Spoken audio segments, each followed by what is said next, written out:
तभी दरवाजा खुलता है और कृष और रूही अंदर आते हैं। उन्होंने ने परी को सुला दिया था। रूही सबको इतना परेशान देखकर चिंता जताते हुए बोली, क्या हुआ, आप सब इतनी टेंशन में क्यों नजर आ रहे हैं? भाई भाई तो ठीक है ना? उनकी तबीयत कैसी है? उन्हें कुछ हुआ तो? रूही को अचानक इतना घबराता देख केविन उसके पास आया और उसके दोनों कंधों को पकड़कर उसे शांत कराते हुए उसकी बात को बीच में ही काटते हुए बोला, जस्ट रिलैक्स, रियांश ठीक है। बस डॉक्टर अंकल ने कहा है कि उसे हमने यहाँ लाकर रिस्क लिया है, बट अब इसका तो हम कुछ कर नहीं सकते, इसीलिए हमें इस बात को ध्यान रखना है को वो ज्यादा स्ट्रेस ना ले जिससे उसके दिमाग ज्यादा असर ना पड़े। उद्धरण चिन्ह। डॉक्टर देव कपूर के फैमिली डॉक्टर और उत्कर्ष जी के दोस्त थे और केविन को ये बात बहुत अच्छे से पता थी कि रियांश जब शिमला आएगा तो उसे शायद अपनी पास्ट की मेमोरीज याद आ सकती और कभी भी कुछ भी हो सकता था। वो बस रियांश को लेकर कोई रिस्क नहीं लेना चाहता, इसीलिए उसने डॉक्टर देव को भी शिमला आने को पहले ही बोल दिया था। लेकिन इस बारे में रियांश कुछ नहीं जानता था। कोष्टक। केविन की बात सुन रूही थोड़ी शांत हुई, लेकिन टेंशन की बात तो अब भी थी, क्योंकि रियांश और वो सब अब शिमला थे तो इस बात के चांसेस अब बढ़ चुके थे कि रियांश को अपनी पुरानी यादें बार बार याद आए, और अगर वो इस वजह से अपने दिमाग पर और ज्यादा जोर देता है चीजें याद करने के लिए तो उसकी कंडीशन और खराब हो जाएगी। और यही वजह थी कि वो सब रियांश को शिमला के लिए मना कर रहे थे। उद्धरण चिन्ह। थोड़ी देर और डॉक्टर देव ने सबको रियांश की कंडीशन के बारे में समझाने लगे और उन्हें किन किन चीजों का ध्यान रखना है वो भी। वहीं रियांश के कमरे में परिधि बस एक टक रियांश को देखे जा रही थी। पता नहीं कब से वो वहां दरवाजे के पास ही खड़ी थी, उसकी हिम्मत ही नहीं हो पा रही थी रियांश के पास जाने की। उसके पैर बुरी तरह कांप रहे थे। वो रियांश से नहीं बल्कि रियांश के लिए डर रही थी। उसकी आंखों में मानो आज पानी की टंकी फिटकी गई हो ऐसा लग रहा था। उसके आंसू रुकने का नाम जो नहीं ले रहे थे। परिधि ने 3 बार लंबी लंबी गहरी सांसें ली और हिम्मत करके रियांश के बेड की ओर अपने कदम बढ़ा दिए। वो धीरे धीरे चलते हुए रियांश के बेड के पास आई और उसके सिरहाने बैठी गई। वो रियांश के पीले पड़े चेहरे को देख रही थी। उससे रियांश की ये चुप्पी बर्दाश्त नहीं हो रही थी। पता नहीं क्यों, लेकिन आज उसे रियांश को इस तरह देखकर पहली बार अपने दिल में दर्द सा महसूस हो रहा था। उसके आंसू लगातार बहे जा रहे थे। वो बस रियांश को एक टक देखते हुए उसके साथ बिताए उन लम्हों को याद करने लगी जो उसने और रियांश अब तक साथ बिताए थे। वो कैसे धरती लोक पर आने के बाद रियांश से पहली बार मिली थी, कैसे उन दोनों की पहली ही मुलाकात में ही पहली किस हुई थी। धीरे धीरे उन दोनों की नोक जोक भी होने लगी थी। वो सब उसे याद आ रहा था और उसे पता भी नहीं चला कि कब वो सब याद करते करते उसके होंठों पर स्माइल आ गई। लेकिन तभी दरवाजा खुला और डॉक्टर देव के साथ घर के बाकी सब भी उनके साथ अंदर आए। उन्हें देखते ही परिधि अपनी जगह से उठ खड़ी हुई। तब तक नील भी दवाएं लेकर वहां आ चुका था। डॉक्टर देव ने एक बार फिर रियांश को चेक किया और उसे कब कौन सी मेडिसिन देनी है वो सब बताकर वहां से चले गए। उनके जाने के बाद परिधि सब की ओर देखते हुए बोली, मोम आप सब जाकर रेस्ट कीजिए, मैं इनके पास हूँ इनका ख्याल रखने के लिए। उद्धरण चिन्ह। परिधि की बात पर अनीता जी बोली, अरे नहीं बेटा, तुम भी तो बहुत थक गई होगी ना, तुम सब जाकर आराम करो, मैं हूँ रियांश के। अनीता जी अपनी बात पूरी कर पाती उससे पहले रूही बीच में ही टपकते हुए अपनी मोम के पास आकर बोली, अरे मोम, परिधि बिल्कुल ठीक कह रही है, वो है भाई के पास उनका ध्यान रखने के लिए, हमें अपने अपने कमरे में जाकर रेस्ट करना चाहिए। उद्धरण चिन्ह। रूही की बात सुनकर सब हैरान थे, उन्हें समझ ही नहीं आ रहा था कि ये लड़की कर क्या रही है। वो सब उसे हैरानी और कंफ्यूज होकर देख रहे थे। और जब अनीता जी फिर से कुछ बोलने को हुई कि तभी रूही ने अपनी मोम को शरारत भरी आंखों से एक आंख मार दी, जिसे देख सबको अच्छे से समझ आ गया कि रूही क्या करना चाहती थी। वो बस परिधि और रियांश को कुछ टाइम अकेले स्पेंड करने देना चाहती थी, फिर चाहे उसके भाई की देखभाल के जरिए ही क्यों न हो। सब ने रूही का इशारा समझते हुए परिधि को रियांश और अपना ख्याल रखने का बोला, अपने अपने कमरे में चले गए। सब ने फ्लाइट में ही बहुत कुछ कहा लिया था और रियांश की हालत देख उनसे अब और कुछ खाया नहीं जाने वाला था, तो वो सब अपने अपने कमरे मर सोने चले गए। उन सब के उसने के बाद परिधि रियांश के पास वापस बैठ गई और उसे देखने लगी। थोड़ी देर बाद उसने अपने कांपते हाथों से रियांश के सर को सहलाया और थोड़ी देर उसे ऐसे ही अपनी आंसुओं से भी निगाहों से देखती रही, फिर अपने दूसरे हाथ से अपने आंसुओं को पोंछते हुए रियांश को देखते हुए अपने शिकायत करने वाले लहजे में मासूमियत से बोली, आपको पता है आप बहुत बुरे हो। थोड़ी देर पहले मुझ पर ठहाका मार मार कर हंस रहे थे और अब देखो कैसे घोड़े बेचकर सो रहे हो। आप तो यहाँ आराम से अपनी नींद पूरी कर रहे हो और हम सबकी नींद उड़ा रखी है। आपको पता भी है परी आपको इस तरह बेहोश होता देख कितना डर गई थी। लेकिन आपको क्या है, आपको तो बस अपनी नींद पूरी करनी है, फिर भले ही हम सब पूरी रात उल्लुओं की तरह जागते रहे। आपको क्या है ना, आप यही चाहते हो ना। मुझे पता है आपको बाद है सबको परेशान करना है और कुछ नहीं हूं। परिधि कुछ ना कुछ बोलकर रियांश से बातें कर रही थी ताकि वो होश में आ जाए, क्योंकि उसे रियांश का ऐसे बेसुध होकर बेड पर पड़े रहना अब सहन नहीं हो रहा था। वो उसे पहले की तरह देखना चाहती थी, जो उसे हमेशा परेशान करता था, उसे बच्चों की तरह ट्रीट भी किया करता था। उसे कभी प्यार से देखता तो कभी गुस्से से ऊपर बरस पड़ता था। उसे वही रियांश वापस चाहिए था, ना कि ये जो उसके सामने चुपचाप लेटा हुआ था। परिधि की इतनी उठपटांग बातें बोलने के बाद भी जब रियांश ने कोई हरकत नहीं की तो परिधि गुस्सा और दुखी दोनों हो गई। और जैसे ही गुस्से उठकर वहां से जाने वाली थी कि उसे अपने हाथ पर दबाव सा कुछ महसूस हुआ तो वहीं के वहीं जम सी गई। परिधि पीछे मुड़ती उससे पहले किसी ने उसे अपनी तरफ खींच लिया। परिधि इस सडन रिएक्शन के लिए तैयार नहीं थी, जी वजह से वो सीधे उस शख्स के ऊपर जा गिरी। उसकी आंखें अपने आप बंद हो गई। तभी उसे अपने कानों में एक जानी पहचानी आवाज सुनाई दी। तुम इतनी बकबक कर कैसे लेती हो? और उससे भी बड़ी बात, आज तक क्या तुम्हारी इतनी फालतू की बकवास सुन सुनकर कोई पागल खाने में एडमिट नहीं हुआ? अगर मैं थोड़ी देर और तुम्हारी बकवास बातें सुनता रहता ना तो मुझे सीधे मिर्गी का दौरा ही पड़ जाता। रियांश परिधि को चिढ़ाने के लिए बोले आ रहा था, लेकिन परिधि को उसकी किसी भी बात से कोई फर्क नहीं पड़ा, या यूं कहे कि उसने तो जैसे उसकी बात ढंग से सुनी ही नहीं। उसने जैसे ही रियांश की आवाज सुनी उसके तो डे से जान में जान आ गई हो। इसके चेहरे पर एक बड़ी सी स्माइल और आंखों में नमी उतर आई थी। उसने धीरे से अपने चेहरे को ऊपर की ओर उठाया और रियांश को होश में आया हुआ देख अपने कांपते हाथ से उसके गाल पर रखते हुए अपने रुंधे गले से बोली, आप ठीक हो गए? रियांश ने जब परिधि की आंखों में अपने लिए फिक्र और डर देखा तो न जाने क्यों लेकिन उसे अपने दिल एक गर्माहट सी महसूस हुई। उसे दिल ही दिल में बहुत अच्छा लग रहा था कि परिधि उसकी फिक्र कर रही थी।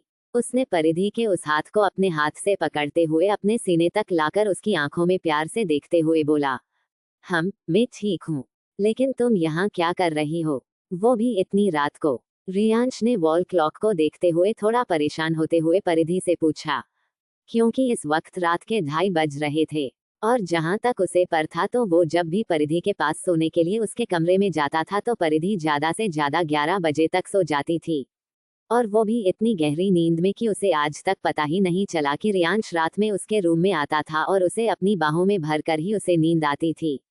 और परिधि पूरी रात में एक बार भी अपनी आंखें खोलने की जहमत नहीं उठाती थी, जिससे रियांश को इतना तो समझ आ ही गया था कि परिधि कुंभकर्ण की ही कोई रिश्तेदार थी, जिसे अपनी नींद शायद अपनी जान से भी प्यारी थी।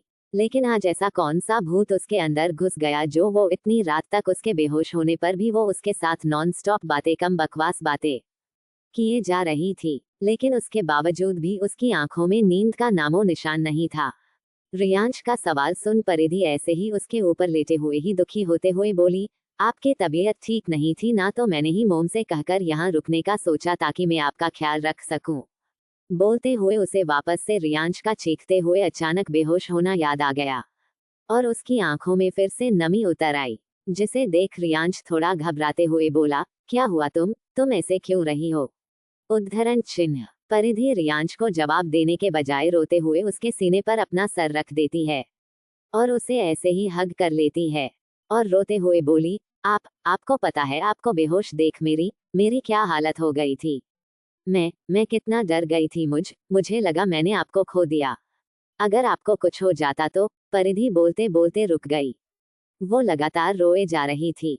वो ये सब सोचते ही जैसे अंदर तक कांप उठती।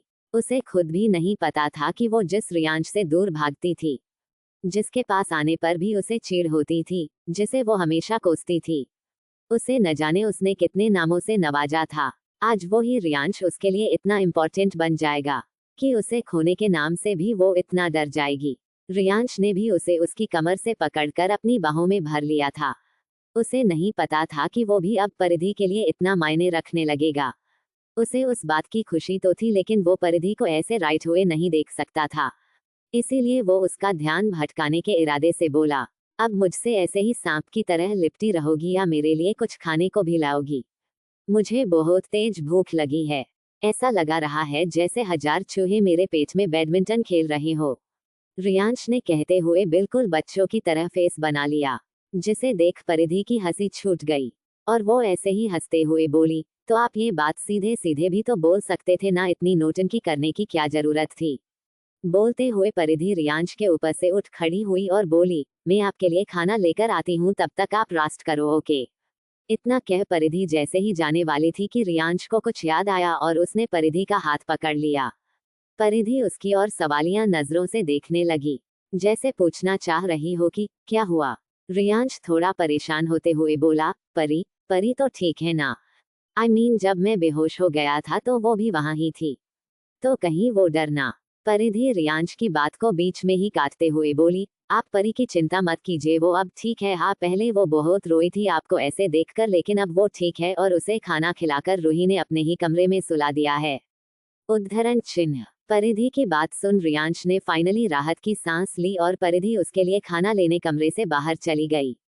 तो वहीं रियांश उठकर बैठ गया और अपनी आंखें बंद कर उसके बेहोश होने से पहले उसने क्या देखा, क्या सुना, वो सब सोचने लगा। लेकिन इन सब के बीच परिधि का ध्यान अपने ब्रेसलेट पर गया ही नहीं, जो रियांश के अचानक उसे अपनी तरफ खींचने की वजह से उसके हाथ से निकलकर रियांश के बेड के नीचे गिर गया था। परिधि किचन को ढूंढते हुए वहां पहुंची और फ्रिज में से खाना बाहर निकाला, लेकिन वो तो ठंडा था। अब उसे समझ नहीं आ रहा था कि वो क्या करे, क्योंकि उसे ना तो खाना बनाना आता था और ना ही उसे गर्म कैसे करते हैं वो आता था। उसे तो ये तक पता नहीं था कि गैस ऑन कैसे करते हैं। उद्धरण चिन्ह। अब क्या करूं? ये खाना तो बहुत ठंडा है, लेकिन मुझे तो आता है नहीं कि खाना कैसे गर्म किया जाता है, और इतनी रात को किसी की हेल्प भी नहीं ले सकती। क्या करूं, क्या करूं? परिधि अपने आप से ही बड़बड़ाते हुए अपना छोटा सा दिमाग यूज कर रही थी इस प्रॉब्लम से बाहर निकालने के लिए। तभी उसके दिमाग की बत्ती जली और अपने से पर एक चपत लगाते हुए बोली, परिधि तू कितनी बड़ी बेवकूफ है। आते भला तुझे इन सब की टेंशन लेने की क्या जरूरत है? तेरे पास तो तेरी मैजिकल पावरस है, तो तू जो चाहे वो कर सकती हैं।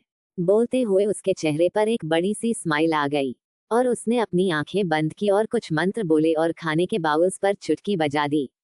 और जैसे ही उसने अपनी आंखें खोलकर खाने के बाउल्स को छुआ तो खाना बिल्कुल गर्म था। ये देख उसके चेहरे पर एक प्राउड वाली स्माइल आ गई, जो वो अपने आप पर ही कर रही थी।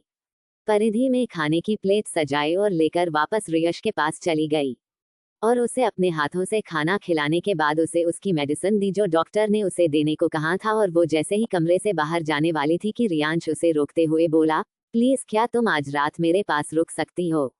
मुझे आज किसी के साथ की जरूरत है। उद्धरण चिन्ह। वैसे परिधि खुद भी आज रियांश को अकेला नहीं छोड़ना चाहती थी, बल्कि उसके पास रहना चाहती थी ताकि वो उसका ख्याल रख सके। और ये मौका खुद रियांश ने ही उसे दे दिया तो भला वो कैसे उसे मना कर सकती थी। उसने रियांश की रिक्वेस्ट पर उसके चेहरे को कुछ सेकंड तक देखा और कुछ सोचते हुए अपनी गर्दन धीरे से हाँ में हिला दी। परिधि के हाँ कहते ही रियांश के चेहरे पर एक छोटी सी स्माइल आ गई। वो ठीक से बैठा और अपनी शर्ट के बटन्स को खोलने लगा। ये देख परिधि उसे रोकते हुए बोली, अरे आप ये क्या कर रहे हैं? आप अपनी शर्ट क्यों उतार रहे हो? उद्धरण चिन्ह। क्योंकि मुझे शर्ट लेस होकर सोने की आदत है, रियांश ने आराम से जवाब दिया। जिस पर परिधि उसकी फिक्र करते हुए बोली, बाहर ठंड बहुत है और इसे में आप ऐसे बिना शर्ट के सोएंगे तो आपकी तबीयत और खराब हो जाएगी।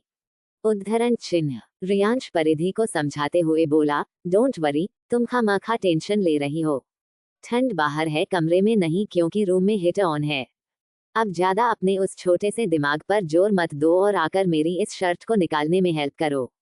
उद्धरण चिन्ह। परिधि बच्चों की तरह मुंह बनाते हुए रियांश के सामने बैठा गई और अपने हाथ आगे बकर रियांश के शर्ट के बटन को खोलने लगी। वो जब भी कोई बटन खोलती उसकी फिंगर रियांश के चेस्ट को टच हो जाती, जिससे रियांश को अपने अंदर एक हलचल सी महसूस होती और उसने अपनी आंखें तुरंत बंद कर ली। परिधि ने ऐसे ही रियांश के शर्ट के सारे बटन्स खोल दिए और धीरे से उसकी शर्ट को भी निकाल दिया। परिधि ने उस शर्ट को सोफे पर फेंका और जैसे ही पलटी उसकी नजरें अनजाने में ही सही रियांश के 8 पैक एब्स पर चली गई। परिधि तो बस रियांश के चेस्ट को देखती ही रह गई। उसकी मस्कुलर चेस्ट, उभरी हुई मसल्स उसे इस वक्त बहुत ज्यादा हॉट लुक दे रही थी। परिधि बिना अपनी पलकें झपकाए बस एक टक रियांश के नेकेड मस्कुलर चेस्ट को ही घुरे जा रही थी। जब रियांश ने अपनी आंखें खोली तो उसकी नजरें सीधे परिधि पर चली गई जो उसके ही सीने को एक टक देखे जा रही थी। ये देख रियांश के चेहरे पर एक एविल स्माइल आ गई और वो परिधि को देखते हुए अपनी सिडक्टिव वॉइस बोला, क्या हुआ, तुम क्या देख रही हो? उद्धरण चिन्ह। परिधि ने जैसे ही रियांश की आवाज सुनी वो मानो जैसे नींद से जागी हो। वो हड़बड़ाते हुए बोली, कुछ भी तो नहीं।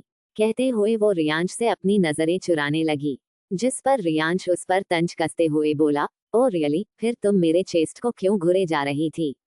उद्धरण चिन्ह। नहीं तो, भला मैं ऐसा क्यों करूंगी? मुझे नहीं समझ आ रहा आप क्या बोल रहे हो। बोलते हुए परिधि जैसे ही वहां से उठकर जाने को हुई कि रियांश ने उसका हाथ पकड़ लिया और धीरे से अपनी तरफ खींच लिया जिससे परिधि बिल्कुल उसके नजदीक जा बैठी। वो दोनों इस वक्त एक दूसरे के इतने पास थे कि उनकी सांसें भी उन्हें एक दूसरे के चेहरे पर महसूस हो रही थी। रियांश और परिधि के बीच कुछ सेकंड तक आई कांटेक्ट हुआ।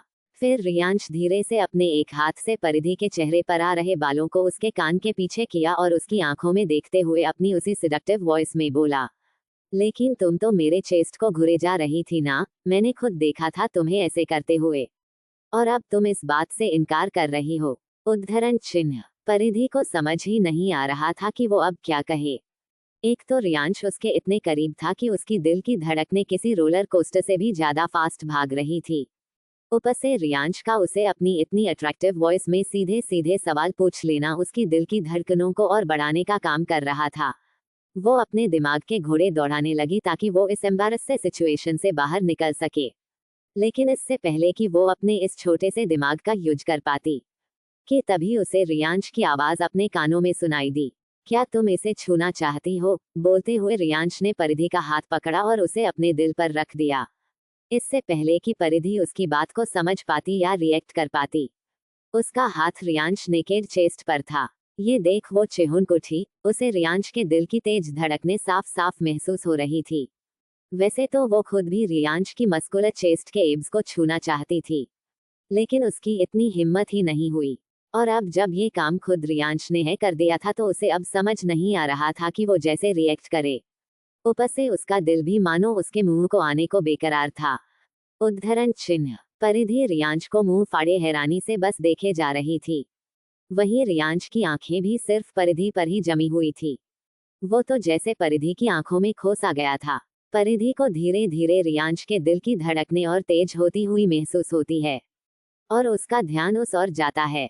परिधि 2 सेकंड के लिए रियांश के हाथ को देखती है जो उसके हाथ पर था उसी के दिल पर, फिर वो अपनी नजरें रियांश की ओर कर देती है और उसे देखते हुए थोड़ा अटकते हुए बोली, आपका दिल इतनी जोरों से क्यों धड़क रहा है?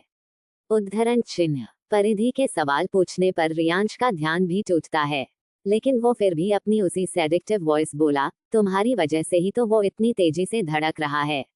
उद्धरण चिन्ह। मेरी वजह से? लेकिन मैंने क्या किया? उद्धरण चिन्ह। अभी बताता हूँ। कहते हुए रियांश ने परिधि के उसी हाथ को अपनी तरफ खींचा जिससे परिधि खुद ब खुद उसके पास खींची चली आई और वो कुछ समझ पाती उससे पहले ही रियांश ने अपने होंठों से उसके होंठों को लोक कर लिया और किस करते हुए अपने दूसरे हाथ को उसकी कमर पर रखकर एक झटके में ही पलट गया और उसे बेड पर लिटाकर उसके ऊपर आ गया। लेकिन उसने एक भी बार अपनी किस को ब्रेक नहीं किया, बल्कि वो तो उसके होंठों को और शिद्दत से चूमने लगा था।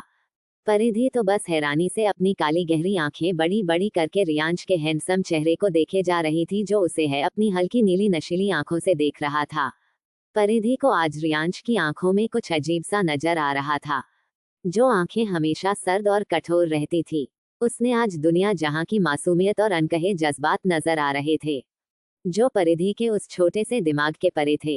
लेकिन आज वो रियांश को रोक नहीं रही थी और ना ही उससे डर भागने की कोशिश कर रही थी, बल्कि वो खुद भी आज रियांश के इन एहसासों को अपने अंदर समा लेना चाहती थी।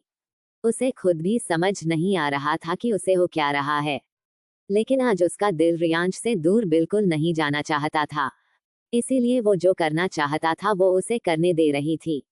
रियांश भी आज परिधि के रिएक्शन को देखकर हैरान था। लेकिन उसने ये सोचते हुए अपने दिल को समझा लिया कि शायद परिधि भी अब उसके साथ कंफर्टेबल फील कर रही होगी और वो खुद अपनी मर्जी से उसके पास आना चाहती थी, इसीलिए उसने उसे रोकने की कोशिश नहीं की।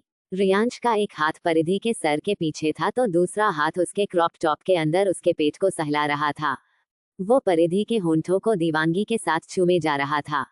उसे परिधि के मुंह में एंटर करना था, लेकिन परिधि थी जो अपने मुंह को खोलने के लिए रेडी ही नहीं थी। इसीलिए रियांश ने अपने दूसरा हाथ को धीरे धीरे उसके पेट पर से ऊपर की ओर ले जाने लगा। इसीलिए रियांश ने अपने दूसरा हाथ को धीरे धीरे उसके पेट पर से ऊपर की ओर ले जाने लगा और उसका उसकी ब्रेस्ट पर जाकर रुक गया, जिसे उड़ने अपने हाथ से दबा दिया, जिस वजह से परिधि की चीख निकल गई और उसका मुंह हल्का सा खुल गया। और इसी चीज का फायदा उठाते हुए रियांश ने अपनी जीभ को परिधि के मुंह के अंदर एंटर कर दी और उसे बेतहाशा चूमने लगा। इस वक्त दोनों की ही आंखें बंद थी, दोनों इस एहसास में खोए हुए थे। उनकी ये किस लगभग 20 मिनट तक चलती रही, यहाँ तक कि उनकी सांसें भी अब उखने लगी थी। उसके बावजूद भी दोनों में से किसी का भी मन नहीं था एक दूसरे से अलग होने का। परिधि का एक हाथ रियांश के नेक पर था तो वो दूसरे हाथ को उसके बालों में घुमा रही थी। वहीं रियांश का एक हाथ अभी भी परिधि के टॉप के अंदर उसकी ब्रेस्ट पर था। वो परिधि को वैसे ही मदहोशी में चूमते हुए उसके ब्रेस्ट को और ज्यादा जोर से दबाने जा ही रहा था कि वो तुरंत जैसे अपने होश में आता है उसकी आंखें खुल जाती हैं और परिधि के होंठों को छोड़ लंबी लंबी सांसें लेते हुए उसके चेहरे को कुछ सेकंड देखता है और अपने चेहरे को धीरे से उसकी गर्दन में छुपा लेता है। रियांश और धी दोनों ही बुरी तरह हाफ रहे थे। परिधि अपनी आंखें बंद किए हुए ही लंबी लंबी गहरी सांसें लेते हुए अपनी उखड़ती हुई सांसों को काबू में करने की कोशिश कर रही थी, तो वहीं रियांश भी अपनी बेकाबू हुई सांसों को नियंत्रण करने की कोशिश करते हुए अपने मन ही मन में अपने आप को डांट रहा था। What the hell रियांश, क्या करने जा रहा था तू? परिधि अभी ना समझ है, लेकिन तू नहीं, तू कैसे अपने आप को कंट्रोल नहीं कर पाया? तू कैसे भूल सकता है कि वो अभी भी किसी छोटे से बच्चे की तरह ही मासूम और इनोसेंट है? उसे इन सब के बारे में कुछ भी नहीं पता। अगर पता होता या उसे समझ में आता तो वो खुद ही तुझे रोक देती। ओह गॉड, अगर आज मैं वक्त रहते अपने आप को नहीं रोकता तो पता नहीं मुझसे क्या हो जाता। उद्धरण चिन्ह। ऐसे ही रियांश अपनी गर्म सांसें परिधि की गर्दन पर छोड़ते हुए मन ही मन में अपने आप को कोसे जा रहा था। उसने परिधि को टाइटली होल्ड किया हुआ था, अपने चेहरे को उसकी गर्दन में छुपा कर रखा था। वो दोनों ही अब धीरे धीरे नॉर्मल हो चुके थे। रियांश परिधि की गर्दन में अपने चेहरे को रब करने लगा, जिससे परिधि को गुदगुदी सी होने लगी थी। आप क्या कर रहे हो? मुझे गुदगुदी हो रही है।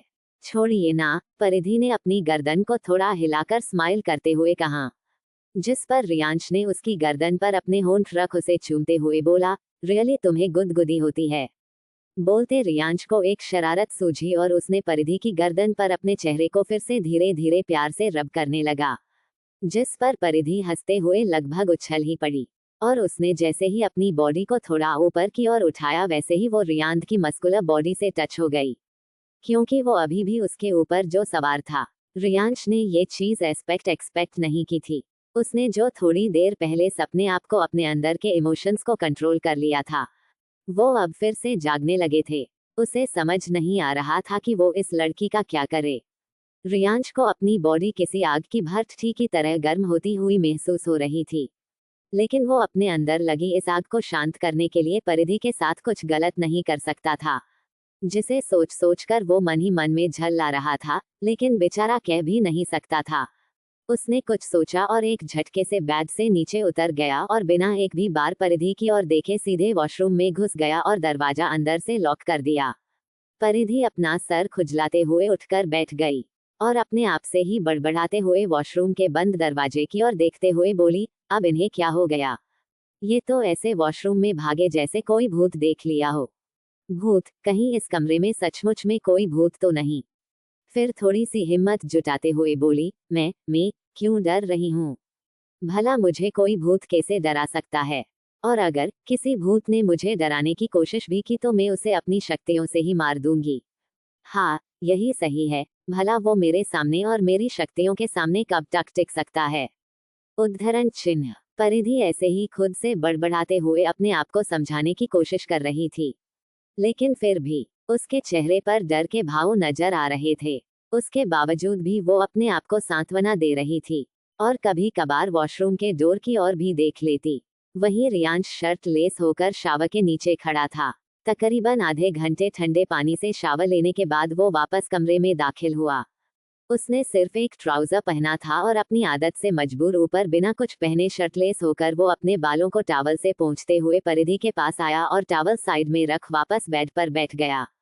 और जैसे ही उसकी नजरें परिधि पर गई जो अपने में ही बड़बड़ाए जा रही थी और उसके चेहरे पर डर भी नजर आ रहा था, ये देख रियांश ने तुरंत रिएक्ट करते हुए परिधि के चेहरे को अपनी हथेलियों में थामते हुए परेशान होकर बोला, क्या हुआ तुम्हें? तुम इस तरह घबराई हुई क्यों नजर आ रही हो? उद्धरण चिन्ह। रियांश की आवाज सुनते ही परिधि जैसे अपनी इमेजिनेशन की दुनिया से बाहर आई और रियांश को अपने पास देखकर उसने राहत की सांस ली और झट से रियांश के सीने से लग गई। रियांश ने भी उसे अपनी बाहों में कसकर पकड़ते हुए उसके बालों को सहलाते बोला, क्या हुआ है? तुम कुछ बोल क्यों नहीं रही हो? उद्धरण चिन्ह। रियांश को अपने लिए इतना परेशान होते देख परिधि उसके गले से लगी हुई ही बोली, वो मुझे लगा कि आप ऐसे अचानक मुझे छोड़कर वॉशरूम में इसीलिए घुस गए क्योंकि शायद आपने कोई भूत देख लिया होगा। बस इसीलिए मैं कब से भूत को ढूंढ रही हूँ लेकिन को मेरे हाथ ही नहीं लग रहा। अगर एक बार वो मेरे हाथ लग जाए ना तो मैं उसे मार मार कर अधमरा कर दूंगी। उद्धरण चिन्ह। रियांश जो कब से परिधि की बातें हैरानी से सुन रहा था उसे अब समझ नहीं आता कि वो परिधि की इस इनोसेंट पर हंसे या अपना सर दीवार पर दे मारे। मतलब इस लड़की ने अपने उस छोटे से दिमाग में इतनी सी देर ने कितना कुछ इमेजिन कर लिया, जबकि उसके अचानक वॉशरूम में चेक जाने की वजह तो वो खुद थी। लेकिन वो ये बात उसे समझा भी नहीं सकता था, इसीलिए बेचारे ने चुप रहने में ही अपनी भलाई समझी और परिधि को ऐसे ही अपनी बाहों में भरते हुए बेड पर लेट गया। परिधि ने कुछ देर सोच फिर अपना सिर रियांश की चेस्ट पर से थोड़ा ऊपर की ओर उठाकर उसकी आंखों में देखते हुए बोली, आपने अभी भी मुझे बताया नहीं कि आपको अचानक हुआ क्या था। उद्धरण चिन्ह। रियांश समझ गया कि परिधि किस बारे में उससे पूछ रही है। अभी जो वो अचानक वॉशरूम में शावर करने चला गया था वो उसी के बारे में पूछ रही थी। रियांश इस बार जवाब देने के बजाय उसे धमकी देने के लहजे में बोला, अगर अब तुम चुपचाप बिना कोई सवाल जवाब पूछे सो नहीं गई तो मैं अपने आप पर कंट्रोल नहीं कर पाऊंगा और ना ही तुम्हें पूरी रात सोने नहीं दूंगा। तो तुम्हारे लिए अभी यही बेहतर होगा कि तुम सो जाओ। परिधि उसे ना समझी से देखे जा रही थी। रियांश की कहीं सारी बातें जैसे उसके दिमाग के ऊपर से होती हुई बाष्पीभवन हो चुकी थी। वो आगे कुछ बोलती उससे पहले ही उसे रियांश की लाल आंखें दिखाई दी जो अभी बहुत खतरनाक नजर आ रही थी। वो अपना सर जल्दी से रियांश के चेस्ट में घुसा देती है और अपनी आंखें कसकर बंद कर देती है। रियांश उसे ऐसे देख मुस्कुरा देता है और सारी लाइट्स ऑफ करके परिधि को कसकर अपनी बाहों में भरकर अपनी आंखें बंद करके सो जाता है। वहीं केवन के रूम में केवन अपना सर बेड से टिकाए रियांश के बारे में सोच रहा था। वो सब कुछ याद करने लगता है जो 5 साल पहले रूही के यूएसए जाने के बाद हुआ था। रियांश कब और किस वजह से शिमला अकेला आया था और जिस दिन उसका एक्सीडेंट हुआ उसके 2 दिन पहले ही तो उसकी फोन पर उससे बात हुई थी। उस दिन तो वो